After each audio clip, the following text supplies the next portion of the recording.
Os filhos do milionário não respeitavam ninguém, até o dia em que Beatriz apareceu. Naquela noite, Renato parou na porta e o que viu mudou tudo.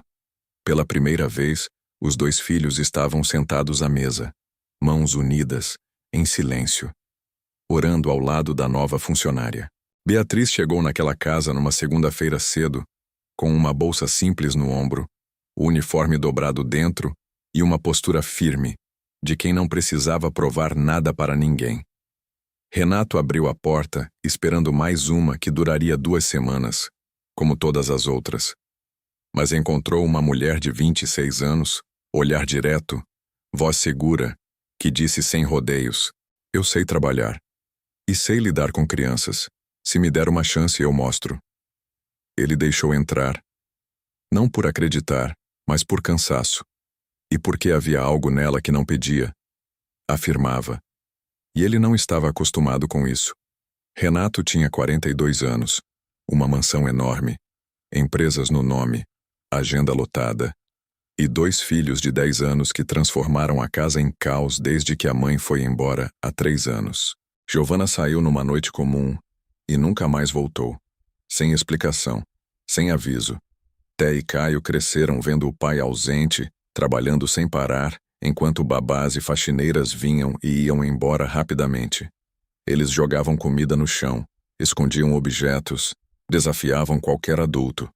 E riam quando mais alguém desistia. Renato via tudo, mas não sabia como mudar. Quando tentava conversar, eles se fechavam. Quando tentava impor limites, piorava. Então, passou a aceitar, pagar e esperar que mais uma fosse embora. Mas Beatriz não foi. No primeiro dia, subiu as escadas sem pedir direção.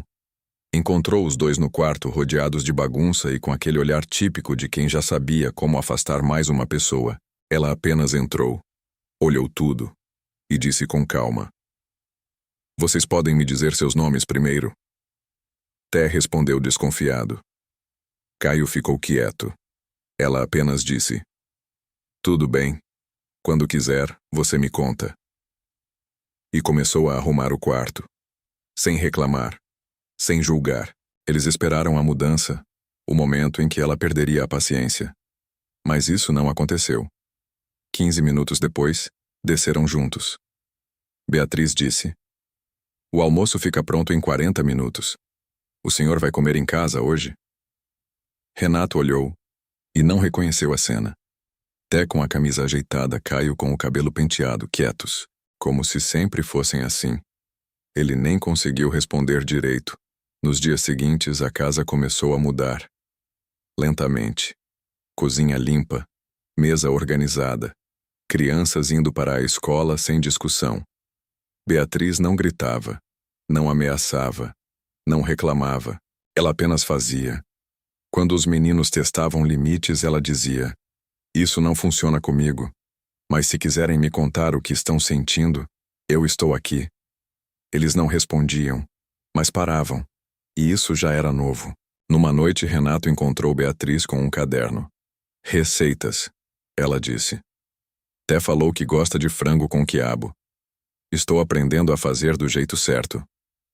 Ele ficou em silêncio. Nem ele sabia disso. Na sexta, chegou tarde e encontrou comida guardada com um bilhete. "Se não jantou, está no forno para não esfriar." Ele comeu sozinho, mas daquela vez não parecia vazio. No sábado ouviu algo raro, o riso verdadeiro de Caio. Parou na escada. Beatriz jogava cartas com eles no chão. Leve, natural, e pela primeira vez em anos, aquele barulho era bom. Na segunda semana, Renato começou a chegar mais cedo, mesmo sem admitir o motivo. Uma noite, ficou parado atrás da porta ouvindo Beatriz ler uma história. E os meninos completamente quietos. Outra vez ela levou chá para sua dor de cabeça, sem ele dizer nada. "Como você sabia?" "O senhor entrou sem acender a luz, simples assim." Até que um dia, ouviu choro. Caio estava na escada tentando se conter. Beatriz ao lado, em silêncio, apenas apoiando. Renato sentou do outro lado. A professora pediu para desenhar a família, e eu não sabia o que fazer. Aquilo atingiu algo profundo. E o que você desenhou? Perguntou Beatriz. Teu, o Té e o pai. Mas ficou faltando espaço. Renato abraçou o filho. E naquela noite, não conseguiu dormir. Na terceira semana tudo já parecia natural. Rotina, paz, presença. Mas havia algo mais. Ele começou a pensar em Beatriz fora da casa. No trabalho, no carro, em reuniões. E isso era um problema. Até que o telefone tocou. Giovana. Ela entrou na justiça pedindo a guarda. A casa não seria um ambiente adequado. Renato sentiu o chão sumir. Mas Beatriz disse com firmeza: essa casa mudou. E isso é visível. E pela primeira vez, ele não se sentiu sozinho. Com o processo, Renato mudou de verdade. Passou a estar presente, buscar na escola, ajudar nas tarefas. Frações? Perguntou para Té. Então vamos aprender juntos. E aprenderam. A casa virou família. Até o dia em que Giovana apareceu, sem aviso, elegante, fria. Vim ver meus filhos, mas os meninos não quiseram. Mãe não desaparece e volta como se nada tivesse acontecido, disse Té.